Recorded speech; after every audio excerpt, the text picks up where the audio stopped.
first, that looks like a tricky question. They're both the same sort of size, they both have six-cylinder engines, they both have austere black German interiors, and they'll both do 155 miles an hour. So, what happens in a drag race? They both do 0 to 60 in 6.2 seconds. And as we get to the quarter-mile mark, well, there's a surprise. It is a dead heat. Can't even choose between them on styling. I mean, yes, the BMW has the face of Fu Manchu and the profile of a van, but the Golf's not exactly a svelte beauty either. The thing is, though, one of these cars is very good, and one isn't. So, the BMW. They talk at some considerable length about how the 1 Series is the only small hatchback you can buy with rear-wheel drive. Wow, you may be thinking, wow, but actually it does show. It's a very balanced car there, it's very focused and very, very good at doing this.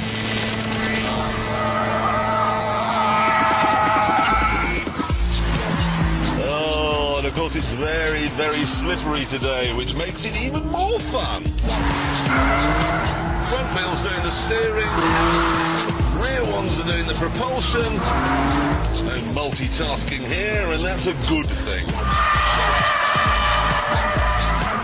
I haven't had as much fun as this in a small car since the 80s, since the days of the Chevette HS and the Lotus Sunbeam. As a driver's car then, this is very, very good. So, you might imagine that the people's car can't possibly compete. No, actually. You see, if anything, the engine in the Golf is even better. It's a 3.2-litre V6, and listen to it! That is a great noise.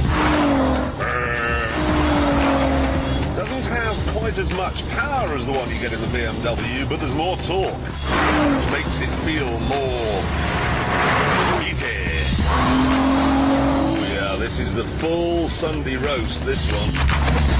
To get all this grunt on the road, the Golf has four-wheel drive, so there's no tail-out malarkey. It grips so hard that the tyres are squealing, even on a wet road. This thing hangs on in there long after the BMW's gone off to play games in the woods. Ooh, what a cheese!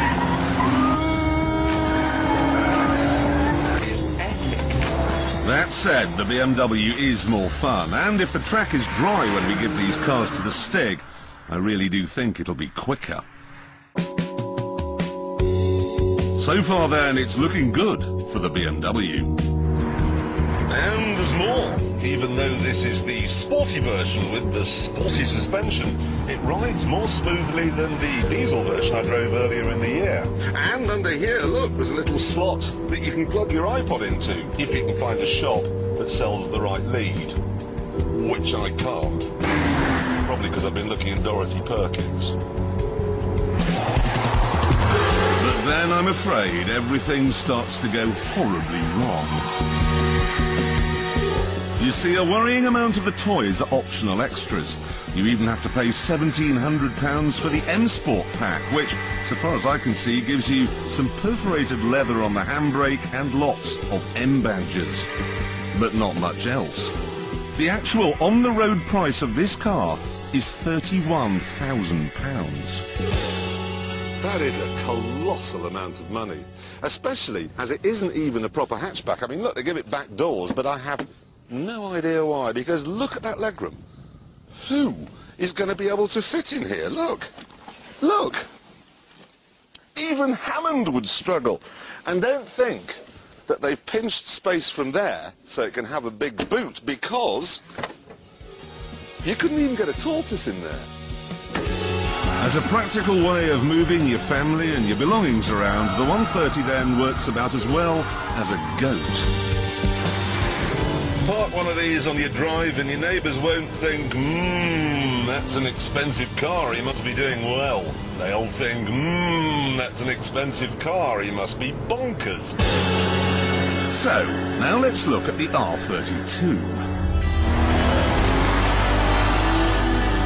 It's more discreet than the BMW. Looks like any other Golf. It's also more comfortable than the BMW, which makes it an outstanding long-distance tourer. And if I had to say or be shot, I'd say it was better made than the BMW as well. All day long, the BMW has been flashing warning lights at me on the dash about failed this and broken that. I felt like Jack Lemmon in the China Syndrome, but in this, all is well. And then there's the big one. Look, I fit in the back easily. Tons of space to spare. And if you peer through here, then you find it has the big boot. So if you get a 5-door one of these, it's as spacious and as practical as a bar. And the cost? Well, a 5-door Golf with sat-nav and a DSG flappy paddle gearbox is £27,000. That's £4,000 less than the BMW.